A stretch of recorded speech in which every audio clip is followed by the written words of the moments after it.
Donald Trump's failed primary challengers are to take the stage on Tuesday at the Republican Party convention. The unified front comes a day after the ex-president triggered high emotion when entering the convention hall in the U.S. city of Milwaukee, Wisconsin, as he made his first public appearance since surviving Saturday's assassination attempt. Three of Trump's political rivals turned endorsers, Florida Governor Ron DeSantis, former UN Ambassador Nikki Haley, and businessman Vivek Ramaswamy are to address the convention's 2,400 delegates on Tuesday evening. U.S. voters are assessing the impact of Saturday's attempted assassination of presidential candidate Donald Trump. VOA correspondent Scott Stearns reports. Donald Trump's shooting shocked a nation deep into a divisive political campaign.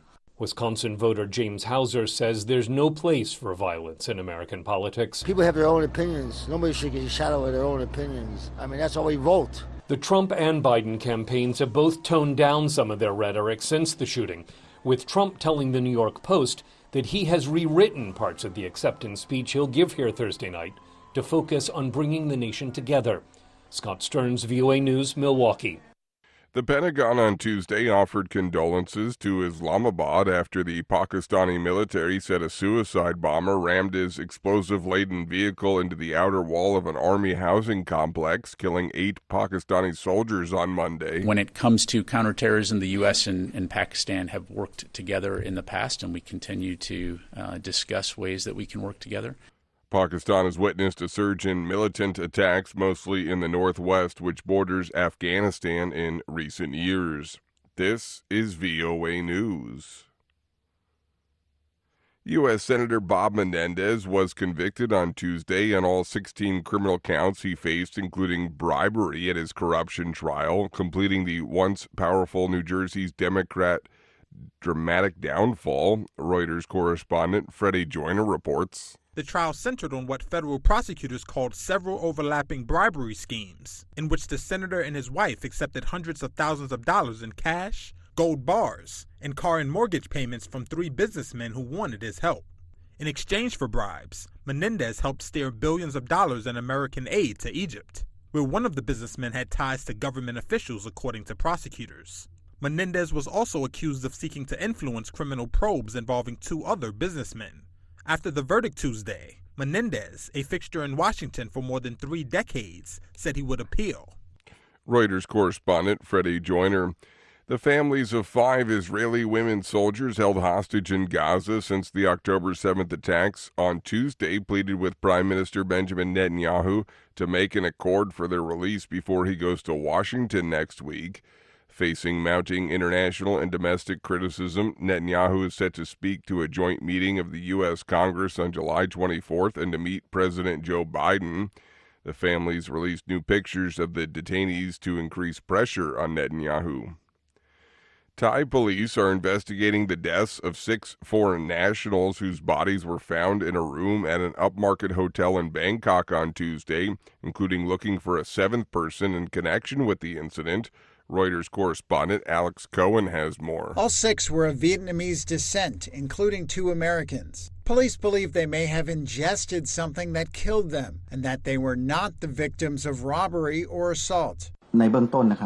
Initially, from the scene inspection, there was no fight, no harm done. The property, as far as we can see, has not been ransacked. It is assumed that there was no intention toward the property and no outsiders entered, as determined from the fingerprint investigation. It is possible that it occurred from the inside, possibly a hideout, which indeed originated from the inside. The U.S. State Department said Tuesday that it is monitoring the situation. Reuters correspondent Alex Cohen. Another 200 Kenyan police officers arrived in Haiti on Tuesday under a UN-backed mission to try to quell rampant gang violence in the troubled Caribbean nation, where they were welcomed by senior Haitian and Kenyan police officials. Haitian sources say the new batch brings the total to 400 Kenyan boots on the ground in violence-ravaged Port-au-Prince, part of a closely watched offer to send some 1,000 police officers to help stabilize the country.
Thank you for watching.